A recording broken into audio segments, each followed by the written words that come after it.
Shalom anak-anak, apa kabar kalian hari ini? Memapel berharap kalian tetap sehat, tetap semangat ya di dalam belajar walaupun saat ini masih belajar dari rumah.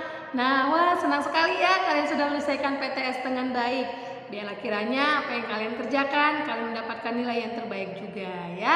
Nah, hari ini kita akan masuk dalam pembelajaran kita yang baru.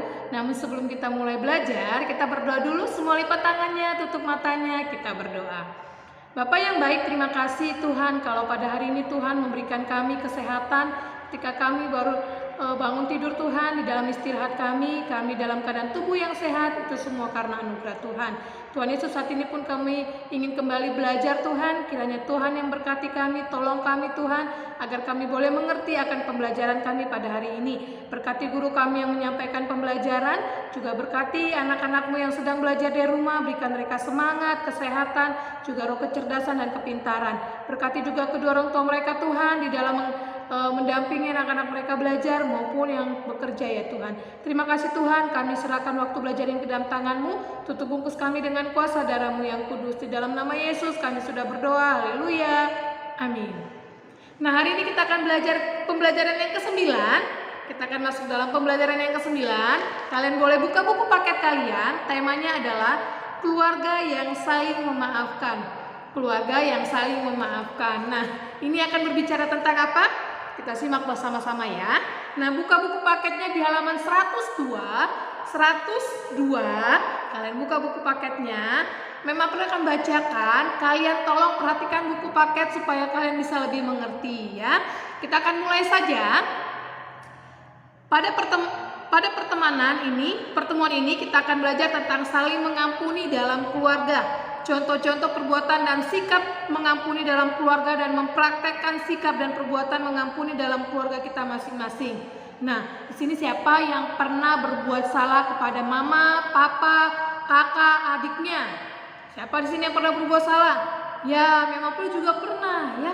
Kita semua pasti pernah berbuat salah dalam keluarga. Nah, yang jadi permasalahannya adalah maukah kita memaafkan? Maukah kita meminta maaf kepada orang yang sudah kita buat salah, kita lakukan kesalahan? Dan ketika keluarga kita berbuat salah dan meminta maaf kepada kita, apakah kita mau memaafkan atau mengampuni mereka? Nah, di sini. Jadi kita akan belajar sama-sama bagaimana meminta maaf dan saling memaafkan di tengah-tengah keluarga kita ya. Oke, kita akan pelajari lagi. Pernahkah kamu marah kepada mama, papa, kakak atau adik? Mengapa kamu marah? Mengapa kita marah? Atau misalnya adik merebut mainan kita, misalnya kakak mengganggu kita belajar, banyak hal yang membuat kita marah ya. Apakah kamu sudah memaafkan mereka? Seperti tadi bilang Mem April, apakah kita sudah memaafkan mereka dan apa kita sudah meminta maaf kepada mereka? Terkadang kita kesal dan bertengkar dengan adik atau kakak, tetapi ingatlah selalu agar berdamai kembali. Kitab Efesus 4 ayat 26 mengatakan bahwa apabila kamu marah, janganlah berbuat dosa, janganlah matahari terbenam sebelum padam amarahmu. Ya, jadi kalau kita udah berbuat salah kepada orang lain, kita harus minta maaf. Misalnya pagi-pagi ini sudah bikin mama kesel, udah bikin mama marah. Terus atau kakak atau adik kita yang berbuat salah sama kita, jangan kita marahnya lama-lama. Matahari terbenam kapan? Sore hari. Jangan sampai sore hari. Bila perlu saat itu marah atau saat itu kesel, minta maaf dan memaafkan. Itu sangat hebat ya. Jangan sampai matahari terbenam, itu kata firman Tuhan. Jangan sampai kita berbuat dosa ya.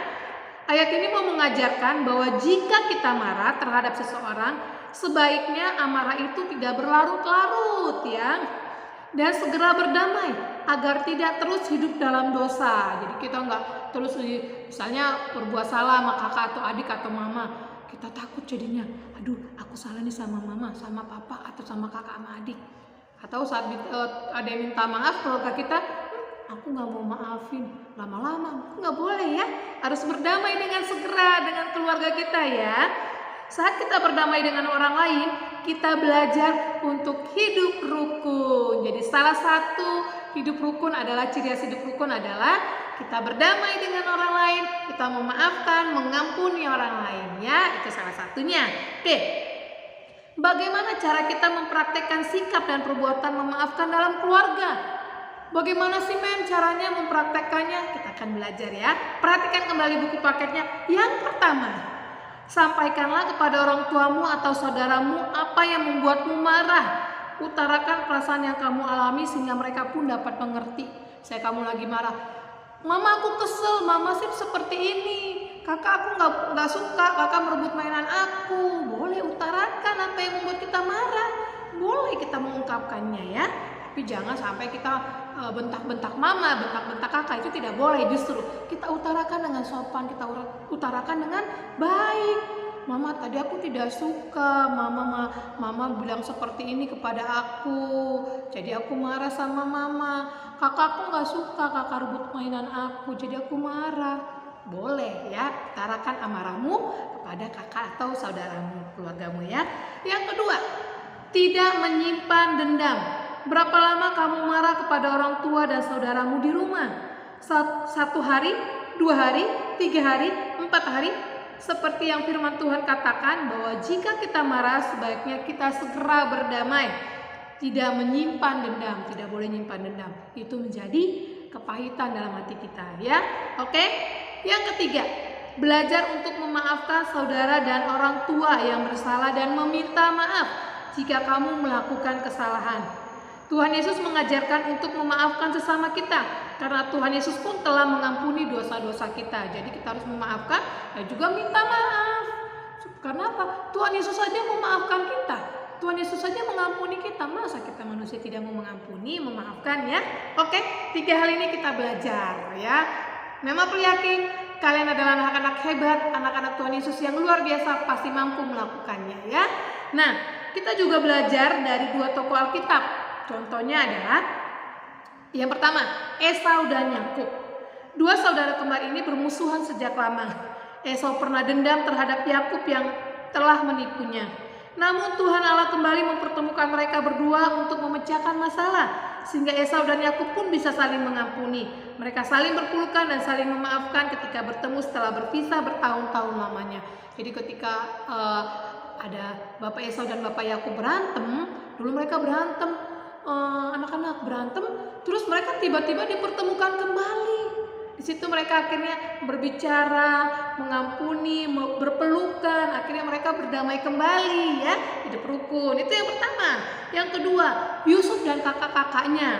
Sekalipun Yusuf saudara-saudara Yusuf telah berbuat kasar, memasukkan dalam sumur dan menjualnya ke Mesir, Yusuf tetap mengasihi mereka dan mau mengampuni kesalahan yang telah dilakukan oleh saudara-saudaranya. Ya walaupun kesalahan saudara-saudaranya Yusuf sangat besar, pernah memasukkan Yusuf ke dalam sumur, bahkan menjualnya, tapi Yusuf tidak menyimpan dendam, tidak marah yang berkepanjangan. Yusuf pasti kesal, secara manusia Yusuf pasti kesal, pasti sebel lihat saudara-saudaranya. Tapi Yusuf mau belajar memaafkan saudara-saudaranya, sehingga Yusuf diberkati hidupnya ya. Kita belajar dari 2 tokoh Alkitab ini. Nah, bagaimana rasanya jika kamu selalu bermusuhan, berantem atau marah kepada anggota keluargamu? Tentu rasanya tidak menyenangkan, bukan? Ada rasa kesal, marah, dan membuat hubungan kita menjadi tidak akur dan damai. Oleh sebab itu, firman Tuhan mengingatkan kita semua seperti yang tertulis dalam kitab Mazmur 133 tentang betapa indah dan baiknya jika kita semua dapat hidup rukun. Salah satu cara yaitu bisa saling memaafkan dalam keluarga. Dengan saling memaafkan kita pasti bahagia. Ada kedamaian dan semua orang pun terberkati. Sebagai anak Tuhan, kamu pasti bisa melakukannya dengan pertolongan Tuhan Yesus. Memang yakin kalian pasti bisa melakukannya. Karena di sini anak-anak hebat semua, anak-anak pintar semua. Pasti mau meminta maaf kalau berbuat salah, pasti mau memaafkan jika ada orang yang berbuat salah meminta maaf. Ya, oke, kita akan belajar dari penjelasan teks Alkitab kita. Yang pertama kita akan belajar dari Kejadian 45. Yusuf menunjukkan sikap mengasihi kepada saudara-saudaranya meskipun ia telah melewati banyak hal yang tidak menyenangkan. Pernah disakiti oleh kakak-kakaknya, bertemu dengan mereka bukan kebencian atau amarah yang ada dalam hati Yusuf, melainkan ia rindu dengan keluarganya itu. Bandingkan dengan ayat 15. Setelah puluhan tahun berpisah dengan keluarganya, Yusuf pun akhirnya bisa berdamai dengan keluarganya dan meminta ayah dan kakak-kakaknya untuk tinggal bersama-sama dengannya di Mesir. Sekalipun saudara-saudaranya takut kepadanya karena mereka mengingat apa yang telah mereka lakukan kepada Yusuf, tetapi Yusuf berusaha untuk menyenangkan mereka. Yusuf menunjukkan bahwa ia telah berdamai dengan keluarganya dan tidak menyimpan dendam atau kebencian kepada kakak-kakaknya. Ia mencoba bercakap-cakap dengan mereka. Mereka saling mengerti dan menerima, sehingga mereka pun sama-sama mengalami kelegaan. Jadi kalau saling marah, ngobrol aja seperti biasa. Ya kak, besok-besok jangan bikin adik kesal ya kak. Jangan main rebut mainan adik kakak, mau rebutin mainan adik ya kak. Bicara dari hati ke hati, jadi hati ini lega, tidak menyimpan dendam. Oke, pasti bisa melakukannya. Nah, yang kedua kita akan belajar dari Kejadian 33 ayat 1 sampai 20. Esau dan Yakub adalah saudara kembar dari Ishak dan Ribka. Mereka berdua sekalipun kembar tetapi punya keunikan masing-masing. Hal ini seperti yang dikatakan dalam Kejadian 25 ayat 27. Esau menjadi seorang yang pandai berburu, seorang yang suka tinggal di padang, tapi Yakub adalah seorang yang tenang, yang suka tinggal di kemah. Pengalaman yang tidak menyenangkan yang dialami oleh Esau dan Yakub membuat mereka berdua harus hidup terpisah, di mana Esau merasa dendam dan ingin membunuh Yakub karena telah membohongi ayah mereka Ishak dan mendapatkan hak kesulungannya. Yakub pun harus melarikan diri dan tinggal jauh terpisah dengan keluarganya. Mereka pun berlalu bertahun-tahun lamanya dalam hati Yakub untuk kembali bertemu dengan Esau. Yakub bahkan ingin menunjukkan penyesalannya itu dengan sujud ke tanah 7 kali, tetapi semua menjadi indah ketika Esau berlari mendapatkan Yakub, memeluk dan menciumnya, menyapa keluarga Yakub. Mereka kembali hidup saling mengampuni. Esau tidak lagi mengingat dendam yang dialami dahulu. Pertemuan itu justru memperlihatkan bagaimana Esau menunjukkan kasihnya kepada Yakub. Akhirnya kedamaian yang dirasakan oleh Yakub karena sebelumnya ia takut untuk bertemu dengan kakaknya. Jadi jika berbuat salah segera minta maaf supaya nggak takut kepada orang yang kita buat salah ya. Saat kita berbuat salah, kita harus segera minta maaf supaya tidak rasa takut, supaya hidup kita jadi tenang ya. Oke, yang ketiga kita akan belajar dari Mazmur 133. Mazmur 133 adalah nyanyian ziarah Daud. Nyanyian yang ditulis ini memberikan pemahaman kepada kita bagaimana cara untuk menciptakan suatu persekutuan yang rukun. Hidup rukun berarti hidup dalam kedamaian dan persatuan dengan sesama. Dalam nyanyian ini memperlihatkan bahwa adanya suatu kerinduan dari Daud bila semua orang bisa hidup rukun, sehingga Daud pun mengandaikannya dengan metafora seperti minyak yang baik di atas kepala meleleh ke janggut Harun dan ke leher jubahnya, seperti embun di gunung Hermon yang turun ke atas gunung-gunung Sion. Ada dua kata minyak dan embun. Kata embun bisa memberikan makna kesejukan ya, untuk sejuk.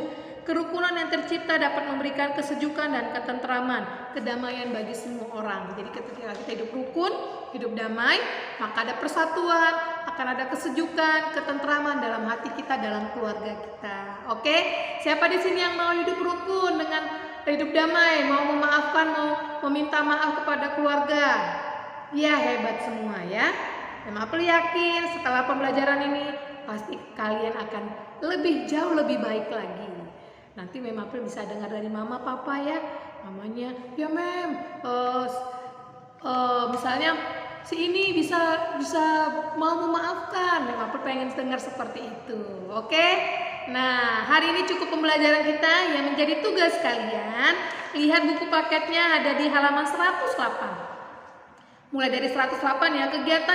Kegiatan pertama itu adalah PS kalian. PS-nya ada 2, halaman 108 dan 109. Jadi cari kata-kata rukun, hormati, maafkan, sopan, damai dari kotak itu, dari puzzle ini.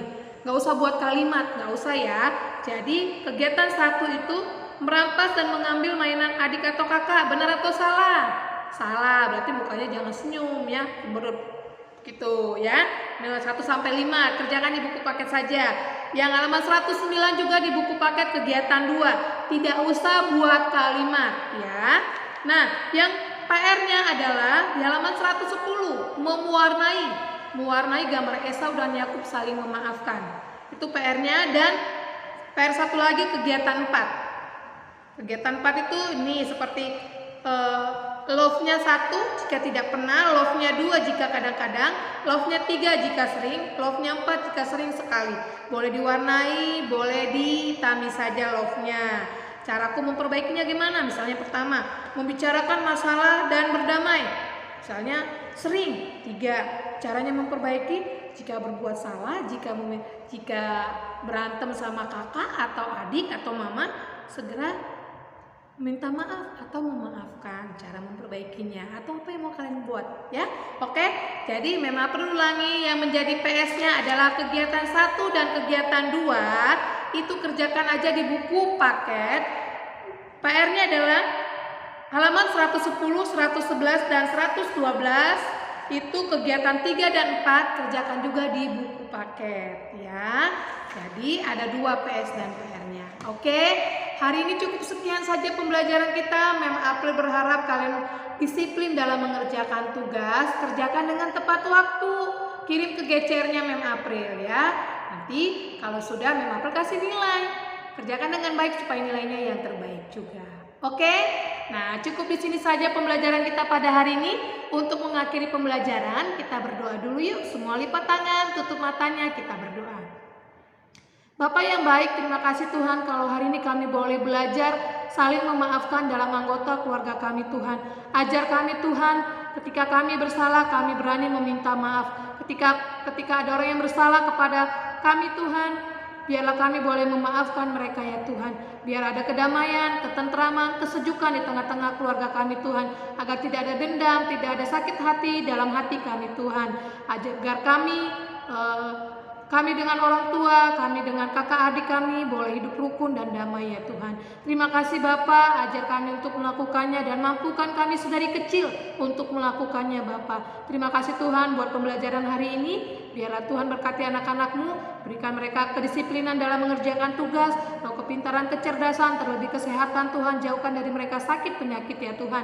Juga berkati kedua orang tua mereka yang bekerja maupun yang mendampingi mereka belajar. Berikan orang tua mereka juga berkat Tuhan yang melimpah, juga berikan kesehatan ya Bapa. Terima kasih Tuhan, kiranya Tuhan lalukan virus corona ini dari kami semua Tuhan, agar di bulan Juli nanti Tuhan kami boleh bertemu kembali dengan teman-teman kami, dengan guru-guru kami di sekolah ya Tuhan. Terima kasih Bapa, ini kerinduan kami, ini doa kami serahkan ke dalam tangan-Mu.